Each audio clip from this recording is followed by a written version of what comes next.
CM ಕುರ್ಚಿ ಕದನ, ಅಧ್ಯಕ್ಷಗಿರಿ ಕದನ ಅಂತದ್ ಯಾವುದು ಕೂಡ ಇಲ್ಲ. ಡಿ.ಕೆ. ಶಿವಕುಮಾರ್ ಅವರು ವಿವಿಧ ರಾಜ್ಯಗಳ ಒಂದು ಚುನಾವಣಾ ಸಮಿತಿಯಲ್ಲಿದ್ದಾರೆ. ಅವರು ಕೆಪಿಸಿಸಿ ಅಧ್ಯಕ್ಷರು ಇದಾರ.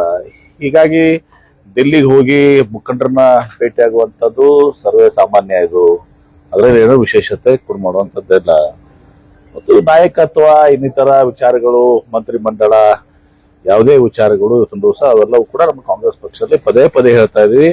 ಇನ್ನು ಮುಂದೆ ಕೇಳಕ್ ಹೋಗಬೇಡಿ, ಇದು ಹೈಕಮಾಂಡ್ ಬಿಟ್ಟಂತ ವಿಚಾರ. ಹೈಕಮಾಂಡ್ ಏನ್ ನಿರ್ಣಯ ತಗೋತದೆ, ಸಿದ್ದರಾಮಯ್ಯನವರು ಹೇಳಿದಾರ, ಡಿ.ಕೆ. ಶಿವಕುಮಾರ್ ಅವರು ಹೇಳಿದಾರ, ಎಲ್ಲರೂ ಕೂಡ ಕಾಂಗ್ರೆಸ್ ಪಕ್ಷದಲ್ಲಿ ಹೈಕಮಾಂಡ್ ಸುಪ್ರೀಂ, ಅಂತಿಮ.